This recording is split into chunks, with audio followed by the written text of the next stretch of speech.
Welcome to On Chemistry. This is 365 Chemistry series. Organic chemistry questions for you.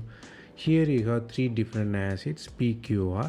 First one is acid with no intermediate carbon. Second one is with one carbon. Third one which is R with two carbon. You have to find order of Ka1.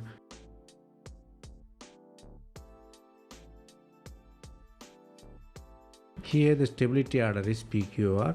The reason is COOH stabilization.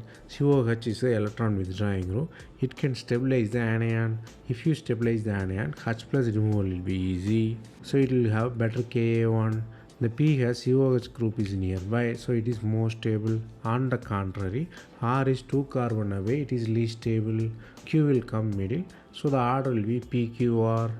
The concept you have to learn here is the electronic effects always differ with the distance.